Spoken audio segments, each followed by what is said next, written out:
வெயிலுக்கு நல்லா சில்லுன்னு வீட்டிலையே செஞ்ச ரோஸ் மிக்ஸை வச்சு டேஸ்டியாக நான் செஞ்ச ரோஸ் மில்குடைய ரெசிபி தான் இன்றைக்கி நம்ம பார்க்க போகிறோம். வாங்க எப்படி செய்யலான்னு பார்த்துடலாம்.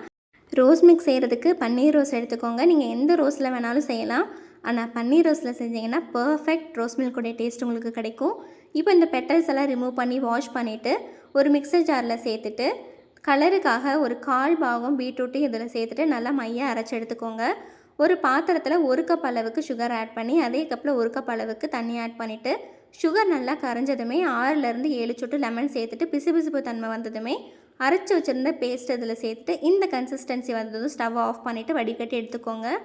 ரெடி பண்ணின மிக்ஸ் ரூம் டெம்பரேச்சர் வந்ததுமே ஒரு பாட்டிலில் எடுத்துகிட்டு 1 மந்த் வரைக்கும் ஃப்ரிட்ஜில் வச்சு உங்களுக்கு வேணுங்கிற டைமில் எடுத்து யூஸ் பண்ணிக்கலாம். ரோஸ் மில்க் செய்கிறதுக்கு பாலை நல்லா காய்ச்சிட்டு ரோஸ் மிக்ஸ் இதில் ஆட் பண்ணிவிட்டு உங்களுக்கு வேணுங்கிற அளவு சுகர் சேர்த்துட்டு நல்லா சில்லுன்னு ஃப்ரிட்ஜில் வச்சு குடிச்சிங்கன்னா அவ்வளோ டேஸ்ட்டாக இருக்கும். இதே ரோஸ் மிக்ஸை கலருக்காக யூஸ் பண்ணி வாயில் போட்டால் இருக்கிற இடம் தெரியாத மாதிரி கரைஞ்சி போகிற 90s கிட்ஸோட ஃபேவரட் ஸ்நாக் நான் ஒன்று ரெடி பண்ணியிருக்கேன். அது என்ன ஸ்நாக்காக இருக்குன்னு சொல்லிவிட்டு உங்களுக்கு ஐடியா இருந்ததுன்னா கமெண்ட் பண்ணுங்கள். இந்த வீடியோ பிடிச்சதுன்னா லைக் பண்ணிக்கோங்க. அப்கமிங் வீடியோஸ் மிஸ் பண்ணாமல் பார்க்குறதுக்கு என்னோடய சேனலை சப்ஸ்கிரைப் பண்ணிக்கோங்க. நெக்ஸ்ட் வீடியோவில் பார்க்கலாம். பாய்.